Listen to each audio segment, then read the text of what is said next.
Mheshimiwa Musalia Mudavadi na serikali ya Kenya Kwanza wanapanga kuharibu katiba. Wanataka waendelee kubadilisha katiba ndio watutawale milele. Na hiyo sababu yao hiyo mambo ya kuharibu katiba hiyo, sisi kama Wakenya tutakaa imara. Mimi pia nataka niambie judiciary pia ikae imara, itusaidie.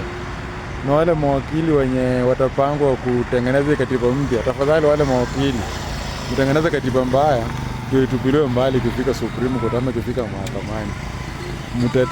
Mtetee taifa lenu, hiyo ndio tutaenda vizuri sana. Kwa sababu hatuwezi badilisha katiba ati kwa sababu Mheshimiwa Musalia Mudavadi anataka kuwa na mamlaka kwa ofisi, mamlaka nyingi ya kufuta mawaziri. Unajua saa hii ni prefect tu wa mawaziri, yani kinara tu, prefect wa mawaziri tu. Lakini tukimpatia mamlaka atakuwa anafuta mawaziri. Sasa mawaziri watakuwa wanafanya kazi na wasiwasi na wafanyakazi wengine hapo chini wasiwasi. Anataka atumie hivyo. Sasa na hiyo sio kubadilisha katiba, jamani tusikubali. Wanataka watengeneze mpaka ofisi ya upinzani. Kwa hiyo Mheshimiwa Kalonzo Musyoka, George Wajakoya, Mheshimiwa Peter Salasya, Mheshimiwa George Natembeya na Mheshimiwa Rigathi Gachagua wakina Matiang'i wamwambia wanataka ofisi ya upinzani. Hizo ofisi wanataka kujenga, nani atalipa hiyo mshahara? Hiyo pesa wanataka kuendea kwa referendum. So wafanyie kazi nyingine yenye imekwama. Wasaidiane walipa hata manasi, daktari na walimu wapate mshahara nzuri, waendelee kufanya kazi yao, tuendelee kujenga taifa. Na mimi nataka niwaambie Wakenya tukae imara. Hiyo kitu sikubali, wakiharibu katiba watakuwa wametuweza.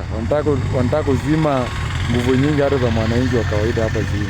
Katiba iko sawa, waendelee kugawa pesa sawa sawa hapa Kenya, waendelee kujenga Kenya sawa sawa kila mahali. Waache mambo ya kutoa ahadi ya uongo, sababu katiba yetu haijawazuia kufanya kazi mahali popote.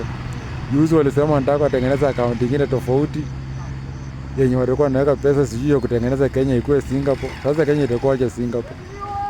Na wamekuwa wakitumia uongo sana, uongo mingi. Sasa uongo imeisha, wamegundua Kenya wamegundua uongo, sasa wameanza kutuambia mambo ya Singapore, sababu wanajua Wakenya hawatafika Singapore. Na hata hawana bado la kutafuta waangalie Singapore inakaa aje. Ni hiyo sasa, hiyo katiba hiyo sio tofauti na BBI. Na tena hii rati la BBI ilikuwa mzuri. Ni hiyo katiba tuangaliane naye sana mapema.